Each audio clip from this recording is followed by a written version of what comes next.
Phim Pitun trân trọng giới thiệu Dương Vân Nga, tình yêu, chính trị và tội lỗi trong mắt hậu thế. Phần 1. Chính sử phê phán gay gắt Dương Vân Nga trao ngôi vua cho Lê Hoàn. Trong hai bộ chính sử lớn nhất của Việt Nam là Đại Việt Sử Ký Toàn Thư và Khâm Định Việt Sử Thông Giám Cương Mục, sự kiện Thái hậu Dương Vân Nga trao ngôi báu cho Lê Hoàn được ghi chép với thái độ phê phán gay gắt dưới góc độ đạo đức nho giáo, dù vẫn thừa nhận bối cảnh chính trị đặc biệt lúc bấy giờ. Năm 979, Đinh Tiên Hoàng và con trưởng Đinh Liễn bị ám hại. Vua em Đinh Toàn lên ngôi khi mới 6 tuổi, Dương Vân Nga trở thành Hoàng Thái hậu nhiếp chính. Lúc này, nhà Tống ở phương Bắc lợi dụng tình hình rối ren để lăm le xâm lược, trong khi các đại thần như Đinh Điền, Nguyễn Bạc nghi ngờ phó vương Lê Hoàn có ý đồ đoạt ngôi nên đã giấy binh phản kháng nhưng bị Lê Hoàn dẹp tan.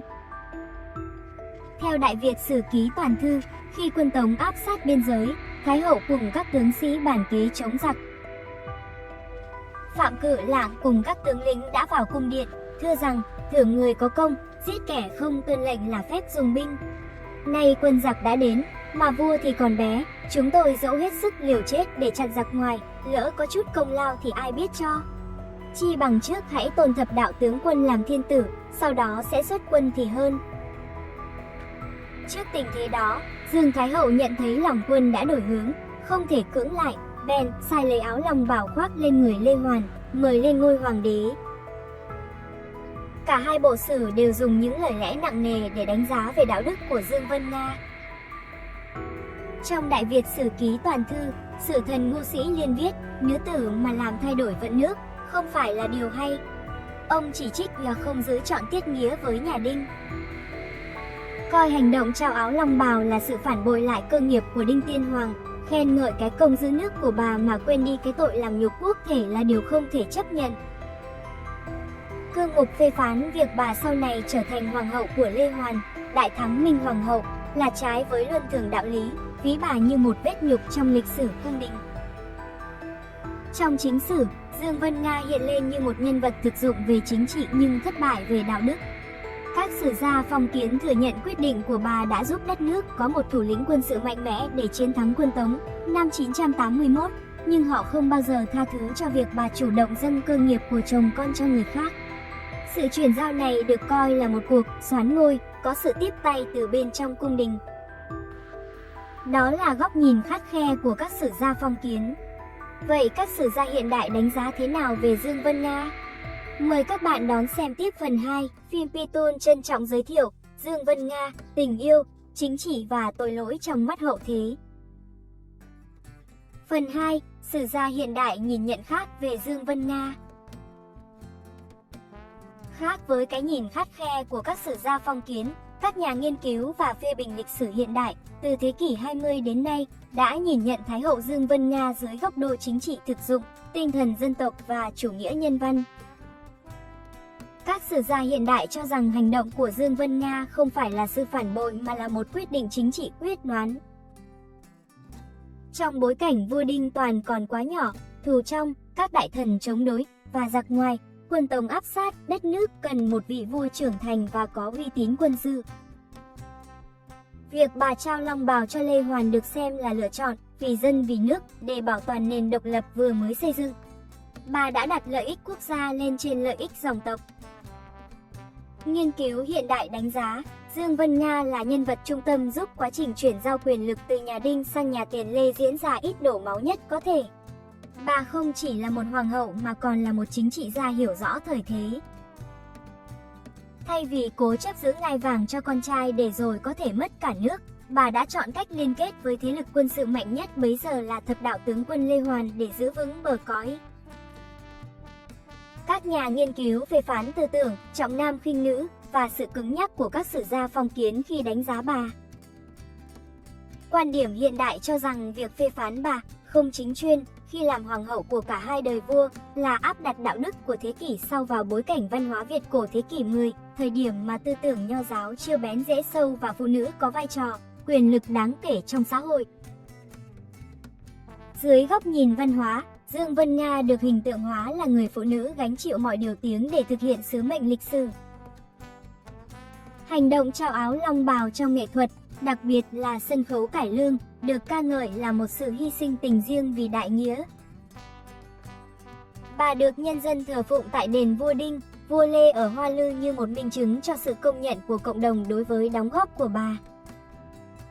Một số nghiên cứu so sánh Dương Vân Nga với các nữ chính trị gia kiệt xuất trên thế giới, những người đã phải đứng trước những lựa chọn nghiệt ngã giữa tình yêu, quyền lực và sự tồn vong của quốc gia.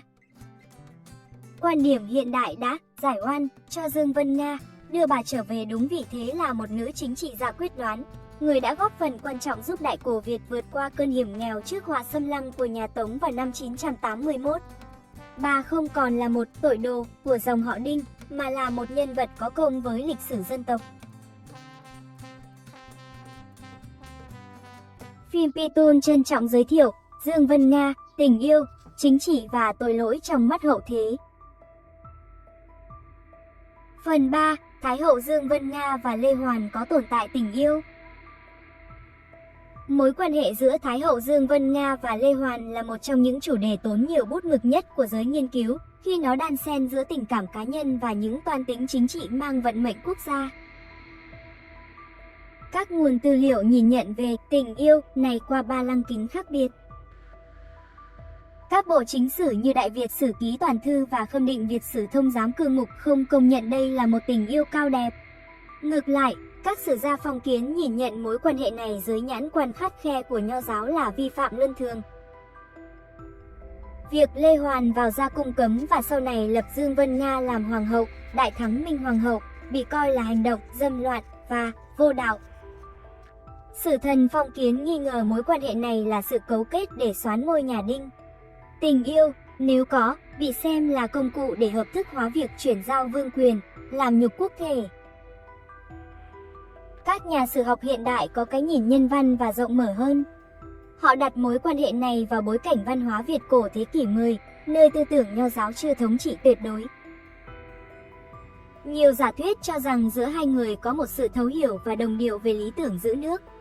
Dương Vân Nga yêu và tin tưởng Lê Hoàn không chỉ như một người đàn ông, mà như một vị minh quân đủ sức chèo lái con thuyền dân tộc trước họa xâm lăng của nhà Tống. Việc Lê Hoàn lập bà làm hoàng hậu được nhìn nhận là một bước đi chính trị khôn ngoan để xoa dịu các thế lực cũ của nhà Đinh, biến tình cảm cá nhân thành sợi dây liên kết hai triều đại, tránh một cuộc nội chiến đẫm máu. Trong dân gian, vùng Hoa Lư, có những giai thoại kể rằng Lê Hoàn và Dương Vân Nga vốn là người cùng quê, đã có tình cảm với nhau từ trước khi bà vào cung vua Đinh. Việc họ đến với nhau sau này được xem là sự tiếp nối của một nhân duyên bị dở dang. Vở cải lương kinh điển Thái hậu Dương Vân Nga đã đẩy tình yêu này lên thành một bi kịch lịch sử. Ở đó, bà phải nén đau thương, gạt bỏ tình riêng với nhà Đinh và đối diện với dư luận để chọn người mình yêu và tin tưởng là Lê Hoàn vì tương lai của đất nước. Tình yêu ở đây mang màu sắc của sự hy sinh và bản lĩnh. Tình yêu giữa Dương Vân Nga và Lê Hoàn trong tư liệu lịch sử không đơn thuần là cảm xúc lứa đôi. Nó là một liên minh chính trị tình cảm đặc biệt. Chính sử coi đó là tội lỗi, nghiên cứu hiện đại coi đó là thời thế, còn dân gian lại bao dung xem đó là một biểu tượng của sự đồng lòng để bảo vệ Giang Sơn.